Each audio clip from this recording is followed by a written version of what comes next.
Hello everyone and welcome back to Passion Sundays, the best way to end the week and start another. Our guest today has conducted over 5,000 exit interviews and distilled the knowledge from that to helping companies retain high performers. Kim, thank you very much for being with us today. Thank you, Moustafa. I really appreciate the passion you've got for distilling knowledge from such a challenging experience of seeing people that are on the way out and having to deal with what they've got to say. But you've had so much passion that you converted it into something really positive. Tell Absolutely, yes. Well, my exit interviews were actually interviews that I did as a recruitment consultant. So I interviewed people, if you think about it, as a recruiter, 5,000 people walked through my door and told me why they wanted to leave their managers. People join organizations, but they leave managers. And what I did in 2009, I decided that I didn't want to be paid for putting bums in seats anymore. I really wanted to help organizations, specifically high growth organizations that need smart, high performers. I really wanted to help them keep those high performers so that they could grow and their individuals, their people could thrive. So I turned the model on its head and I said, instead of thinking about why people leave, let's look at what they need to be fully motivated, fully engaged, and to keep them, to keep a hold of them, especially with the critical skills shortage that we've got coming. And that's an interesting insight because I want to know, all these people that left, aside from the fact that they left the manager, was their passion in the job and they gave up on it because of the manager, or they were actually never passionate about the job? No, I mean, very few people, think about it. Your first day of work, you're like, yes, I'm starting a new job. There's all sorts of possibility. They're excited about what they're doing, who they're working for, the team that they're working with. Now, many times the engagement really starts to go down, the motivation really starts to go down on day one.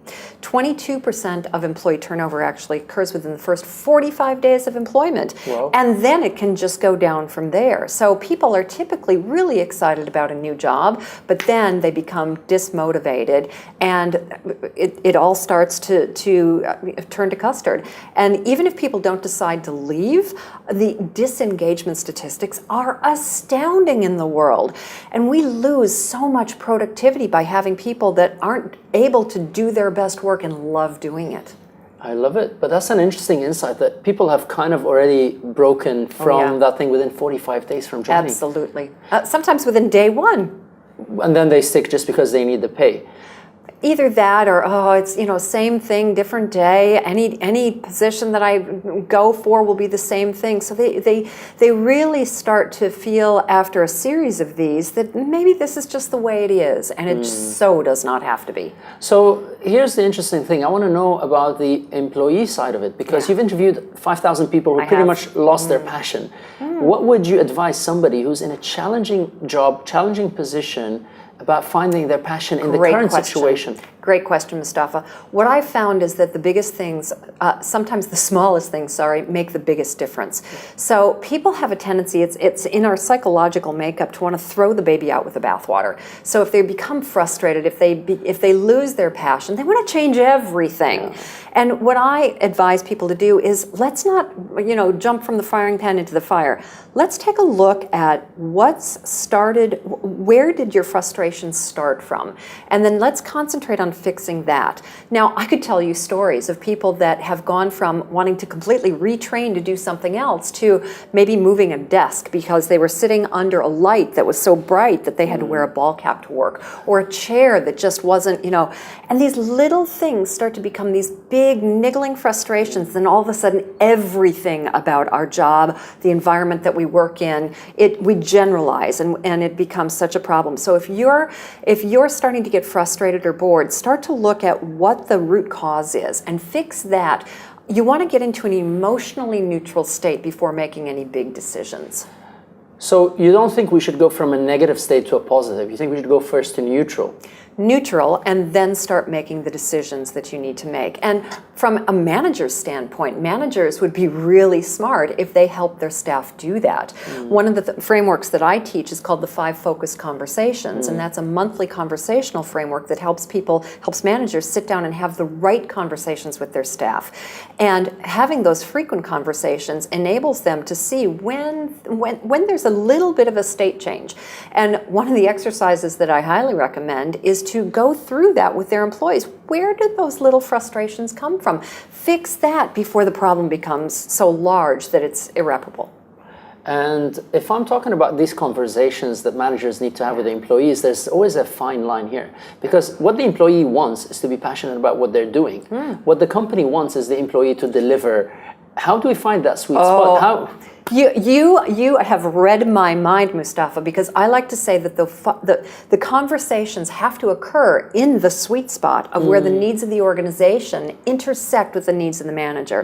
If we think about the way that the workplace has run for the last 150 to 200 years, it's been a top-down, very hierarchical, command and control, one-way communication structure. And that just doesn't work anymore because we're employing people's brains, not their hands, in the majority of situations. So it's no longer just the needs of the organization. The needs of the organization are critical, absolutely, because without the organization, there would be no opportunity for employment. But they have to be matched with the needs of the individual. And that's where those 8 currencies of choice come from. That's where the 5,000 exit interviews come from. So we have to be able to understand what it is that's their high priority and then either deliver that or manage their expectations when we can't, because we can't be all things to all people, but we have to use these conversational frameworks to get inside their minds and figure out what it is that's important and then talk about it in both of those areas. I mean, I'm obviously listening to this conversation with 2 hats. One, if I was an employer, but more importantly, if myself are having frustrations, because it's about taking ownership. Yes. And saying if my company is unable to have these conversations with me, I'd initiate these conversations, be a leader by my own right, and create that following within. Absolutely. People point too much fingers at the company to find their passion. And I'm listening to this saying, no, if I was in a company that's frustrating me, I'd want to take a leadership. If I'm so passionate, I would go in and say, no, that's not the way it is. I'm going to change it.